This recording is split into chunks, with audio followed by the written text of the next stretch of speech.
नमस्कार दोस्तों, ढोल में पोल चैनल में आप सब मित्रों का हृदय से अभिनंदन करता हूं।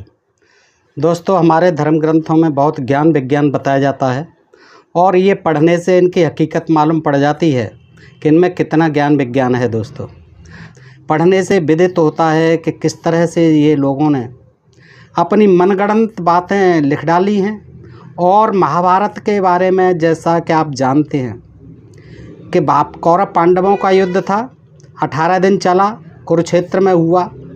इतना ही हम लोग आप लोग जानते हैं, लेकिन इसमें तमाम लाखों श्लोक हैं। इसमें 1 लाख से ज़्यादा श्लोक हैं और उनमें सब में जो है यही बेतुकी कथा कहानियाँ भरी पड़ी हैं जिनका कोई सिर पैर नहीं है। भारत का 17 अध्याय है दोस्तों, आस्तिक पर्व है और पृष्ठ 106-107 से है। दोस्तों, यह है महाभारत प्रथम खंड, गीता प्रेस गोरखपुर। दोस्तों, इससे ये बातें आपको मालूम पड़ेंगी कि कितनी जो है बनावटी बातें और जैसे बैठे ठाले या नशा किए हुए लोग लिख देते हैं ना, ये लिखमारी हैं संस्कृत में। और क्योंकि सारी जनता जो अशिक्षित थी, शूद्र क्षत्रिय वैश्य, इनको जो है पढ़ने का अधिकार ही नहीं था, तो ऐसी ऐसी कथा कहानियाँ लिख दी हैं जिनका अनुवाद होकर के जब हम पढ़ते हैं तो दांतों तले उंगली दबा जाते हैं कि क्या कल्पना थी, कितनी कितनी कल्पना की उड़ानें थीं, जिन बातों का कोई सिर पैर नहीं। एक भी बात इसमें ऐसी नहीं होती है कि जो तर्क संगत हो। आइए देखते हैं। इसमें शौनक जी पूछते हैं, प्रश्न करता है और सौत कोई ऋषि हैं, सौत, वो जो है जवाब देते हैं। यानी चौथा श्लोक है ये दोस्तों, पृष्ठ 107 से। शौनक जी ने पूछा, सूत नंदन, अब मुझे यह बताइए कि देवताओं ने अमृत मंथन किस प्रकार और किस स्थान पर किया था। किस प्रकार किया था और किस स्थान पर किया था वो बताइए। उच्च ईश्वरवा, इसी को कहते हैं। ये इंद्र के पास गया था, इंद्र ने ले लिया था। दोस्तों देखिए, हंसना जो है ये भी बड़ा ज़रूरी है। तनाव के क्षणों में ज़रा हंस लें तो सारा तनाव समाप्त हो जाता है और स्वास्थ्य जो अच्छा रहता है। इस उद्देश्य से हमें पढ़ना चाहिए इनको और सुनना चाहिए। दोस्तों, एक दिन क्या हुआ कि सारे देवता इकट्ठे हुए, बैठे हुए हैं सारे। विष्णु जी कहते हैं, यानी नारायण कहते हैं, भगवान नारायण ब्रह्मा जी से कहते हैं, मेरु पर्वत के शिखर पर बैठे हुए हैं। यानी एक तरह से उनकी आज पंचायत है और पंचायत में जो है क्या होना है दोस्तों, देखिएगा। समस्त देवताओं की उपस्थिति में भगवान नारायण यानी विष्णु जी ब्रह्मा जी से कहते हैं कि समस्त देवता और असुर मिलकर महासागर का मंथन करो। अब कौन सा महासागर है ये नहीं बताया विष्णु जी ने, नाम भी बताना चाहिए। उस महासागर का मंथन करो।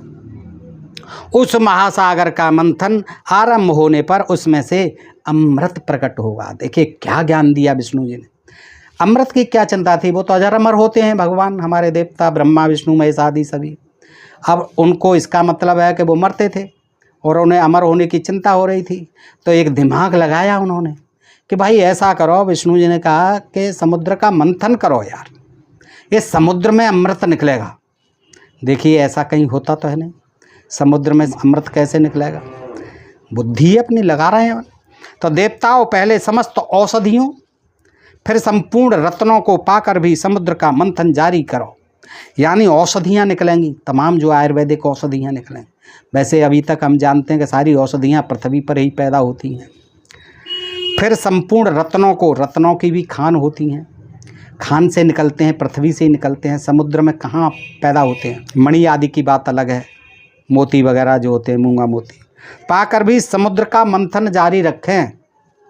इससे अंत में तुम लोगों को निश्चय ही अमृत की प्राप्ति हो। उग्र श्रवा जी कहते हैं, सुनो शौनक जी, तदनंतर संपूर्ण देवता मिलकर पर्वत श्रेष्ठ मंदराचल को खाड़ने के लिए उसके समीप गए।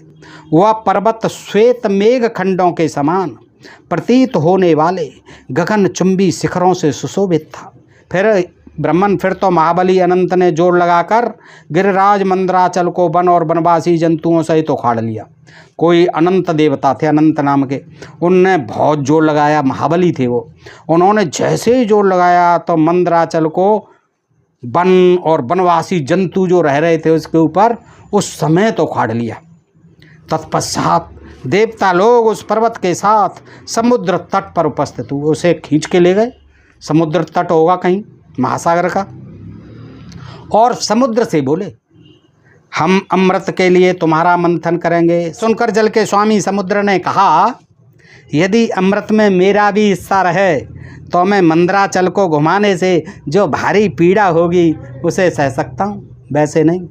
जो अमृत निकलेगा ना मेरे अंदर से, उसमें मेरा भी शेयर होना चाहिए, नहीं तो तभी तो मैं इसकी पीड़ा को सह सकता हूँ, अन्यथा नहीं। तब देवताओं ने और असुरों ने समुद्र की बात स्वीकार, हाँ भाई ठीक है, कुछ जो बचेगा तुझे भी दे देंगे। समुद्र तल में स्थित कच्छपराज से कहा, अब कछुआ था कोई बड़ा होगा, समुद्र का कछुआ। कच्छपराज से कहा, भगवान आप इस मंदराचल के आधार बनिए। और कहीं कहीं ये आया है कि विष्णु जी को कच्छप बनाया है, वहाँ कछुआ, कच्छप का अवतार जो कहते हैं। तब कच्छपराज ने तथास्तु कहकर मंदराचल के नीचे अपनी पीठ लगा दी। राजेंद्र ने उस पर्वत को वज्र द्वारा दबाए रखा। अब देवताओं, दैत्यों और दानवों ने मंदराचल को मथानी बनाया। रई, जैसे आपने देखा होगा दूध को चलाते हैं तो मथानी से चलाते हैं, तो मथानी बन गया क्या, पर्वत मंदराचल। और बासुकी नाग को डोरी बनाया, रस्सी हैं, रस्सी तो मिली नहीं उन्हें, क्या पकड़ लिया, बासुकी नाग को। अब बताइए कितना बड़ा होगा बासुकी नाग, हैं कहाँ से लाए होंगे उसे भी पकड़ के। वह बासुकी नाग को डोरी बनाकर अमृत के लिए जलनिधि समुद्र को मथना आरंभ कर दिया। उन महान असुरों ने नागराज बासुक के मुखभाग को दृढ़तापूर्वक पकड़ रखा था। यहाँ भी देवताओं ने चालाकी करी, असुरों से कह दिया, भैया तुम मुंह की तरफ लगाओ, बासुक के मुंह की तरफ लगाओ, खाएगा तो तुम्हें ही काटेगा ये, और डसेगा तुम्हें ही डसेगा, हम बचे रहेंगे। और उन्होंने कहा, पूंछ थी उधर, संपूर्ण देवता उसे पकड़ कर खड़े थे, पूंछ को पकड़ करके देवता खड़े हो गए। भगवान अनंत देव उधर ही खड़े थे जिधर भगवान नारायण थे, विष्णु जी के पास वो खड़े थे अनंत देव जो उखाड़ के लाए थे। वे बासुकी नाग के सिर को बार बार ऊपर उठाकर झटकते थे कि सो नहीं जाए जी, उसे जगाते रहते थे या उसको जो है सावधान करते रहते थे। देवताओं और असुरों द्वारा मंदराचल से समुद्र का मंथन होते समय वहाँ मेघों की समान गर्जना के स्वर होने लगे, जोर जोर से शब्द होने लगे। तब देवता लोग वहाँ बैठे हुए वरदायक ब्रह्मा जी से बोले, अब देवता लोग ब्रह्मा जी से बोले, ब्रह्मन भगवान नारायण के अतिरिक्त हम सभी देवता और दानव बहुत थक गए हैं। वो आराम से बैठे देख रहे हैं भाई, वो तो अध्यक्ष थे, उन्होंने तो आदेश दिया था भगवान नारायण विष्णु जी ने। तो ब्रह्मा जी से कहते हैं, भैया हम देवता और दानव हम बहुत थक गए हैं, किंतु अभी तक वो अमृत प्रकट ही नहीं हो रहा है, हम परेशान हो गए, थक गए चलाते चलाते से। इधर समुद्र का मंथन आरंभ हुए बहुत समय व्यतीत हो चुका है, ये बात क्या है ब्रह्मा जी, निकलेगा भी कि नहीं निकलेगा, आप वैसे ही हमें परेशान कर रहे हैं। यह सुनकर ब्रह्मा जी ने भगवान नारायण से ये बात कही। अब वो बोले कि भाई बताओ विष्णु जी, ऐसा क्या हो रहा है जे कि यार ये तो परेशान हो रहे हैं देवता और असुर सभी। सर्वव्यापी परमात्मा ने इन्हें बल प्रदान कीजिए, यहाँ एकमात्र आप ही सबके आश्रय हैं, इनको कोई एनर्जी का बूस्ट दीजिए, कोई इनको खिलाओ कोई ताकत की दवा औषधि, ताकि ये बेचारे श्रम करते रहें, लगे रहें। विष्णु जी से कहा, विष्णु बोले, जो लोग इस कार्य में लगे हुए हैं उन सबको मैं बल दे रहा हूँ, मैंने पावर बढ़ा दी आपकी। सब लोग पूरी शक्ति लगाकर मंदराचल को घुमाइए और इस सागर को क्षुब्ध कर दीजिए, यानी विचलित कर दीजिए। उग्र शिवाजी कहते हैं, शौनक जी सुनो, भगवान नारायण का वचन सुनकर देवताओं और दानवों का बल बढ़ गया, हिम्मत दे दी उन्होंने, चिंता मत करो, लगे रहो, तुम्हारा पावर बहुत है, मैंने बढ़ा दिया। तो देवता और दानवों का बल बढ़ गया। उन सब ने मिलकर पुनः वेग पूर्वक महासागर का वह जल मथना आरंभ किया और उस समस्त जलराशि को अत्यंत क्षुब्ध कर डाला। फिर तो उस महासागर से अनंत किरणों वाले सूर्य के समान तेजस्वी शीतल प्रकाश से युक्त श्वेत वर्ण एवं प्रसन्नात्मा चंद्रमा प्रकट हुआ। देखिए चंद्रमा कहाँ से प्रकट हुआ है, क्या आपको मालूम है? अभी नहीं मालूम है। ये सागर मंथन से, सागर से निकला, महासागर से। अब ये पता नहीं है कौन सा महासागर था। पर उस घृत स्वरूप जल से, यानी घृत स्वरूप बता रहे हैं, घी बना हुआ जल से श्वेत वस्त्र धारणी घी में से निकली। देखो समुद्र का जल पहले दूध बना, फिर अब दूध को मथा जा रहा है तो घी बन गया, मक्खन बन गया, फिर उससे लक्ष्मी देवी निकली। चंद्रमा निकले आए। अब लक्ष्मी देवी का आविर्भाव हुआ। इसके बाद सुरा देवी निकली।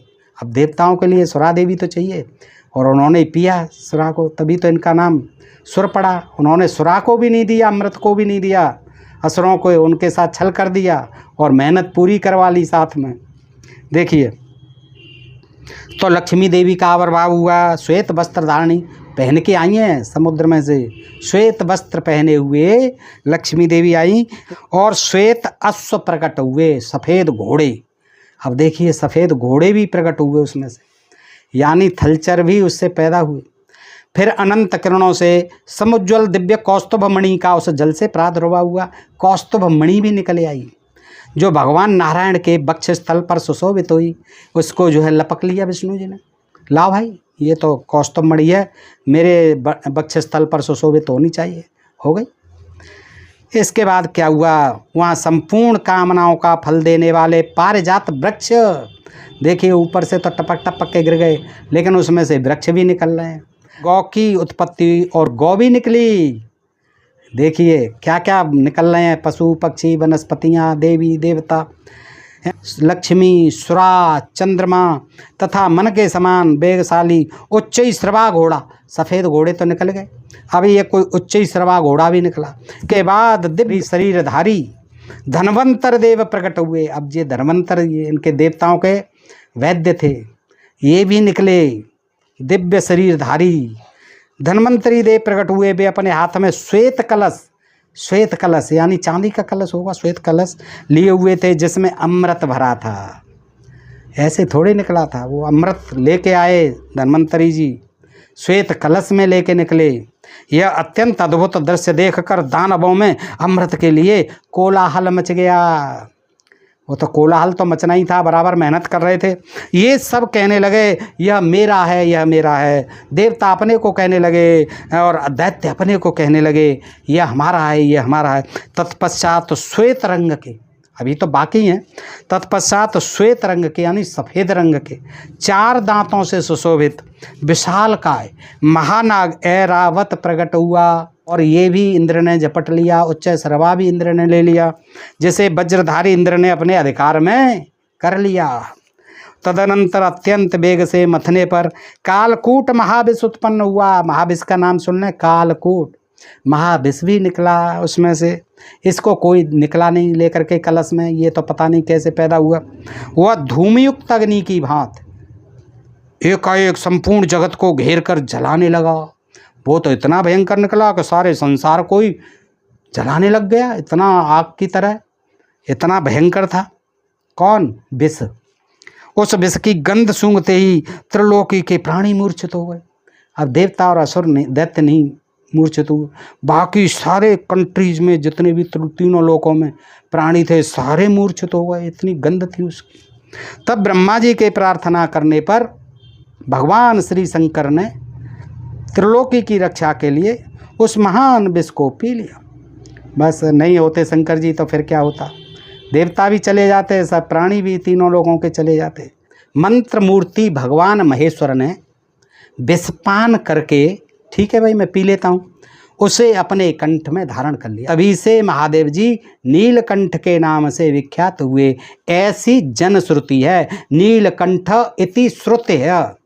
ये हमें पता नहीं है भैया, लोग कहते हैं, तो ये इस तरह से कही हुई श्रुति माने सुनी हुई, ये सब सुनी हुई बातें हैं, आँखों से देखी हुई बात नहीं है। आजकल कहते हैं आँखों से देखी हुई बात को सच मानना चाहिए, कानों से सुनी हुई बात को कभी सच नहीं माना जा सकता है।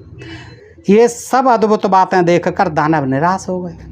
भैया हाथी को ले गया, वो घोड़े को ले गया, वो उसको ले गए, सुरा को पी गए, अब अमृत जो है बचा रह गया है लक्ष्मी को, वो ले गए विष्णु जी। अब जो है ये सब अद्भुत बातें देखकर दानव निराश हो गए और अमृत तथा लक्ष्मी के लिए उन्होंने देवताओं के साथ बैर बांध लिया। उन्होंने कहा भाई देखो, लक्ष्मी या अमृत ये हमें भी चाहिए भाई, ऐसा नहीं है, हमने भी मेहनत की है। तो उस समय उन्होंने बैर बांध लिया, स्वाभाविक है बैर बांधना। उसी समय भगवान विष्णु ने मोहिनी माया का आश्रय ले। अब देखो विष्णु जी पे यही काम था, वो अपनी मोहिनी माया फैलाते थे अपनी। तो विष्णु ने मोहिनी माया का सहारा लेकर मनोहारिणी स्त्री का अद्भुत रूप बनाकर दानवों के पास पदार्पण किया। अब समस्त दैत्यों और दानवों ने उस मोहिनी पर अपना हृदय निछावर कर दिया और देखते ही लट्टू हो गए। दैत्य और दानव सारे जो है लक्ष्मी विष्णु बने मोहिनी पर, उनके चित्त में मूर्छा छा गई, मूर्ख आई जाएगी, उन्मादी हो गए। अतः उन सब ने स्त्री रूपधारी भगवान को अमृत सौंप दिया। उन्हें कि ठीक है तुम पिला दो। उन्होंने कहा मैं पिलाऊंगी अपने हाथ से। ऐसे कैसे भाई, कोई पिलाने वाला तो होना चाहिए साकी, मैं पिलाऊंगी। तो विष्णु जी ने बातों में लगा करके मोह लिया उन्हें, और उन्होंने जो है दानवों ने, दैत्यों ने वो दे दिया उन्हें अमृत। भगवान नारायण की वह मूर्तिमयी माया हाथ में कलश लिए अमृत परोसने लगी। उस समय दानवों सहित दैत्य पंगत लगाकर बैठ ही रह गए।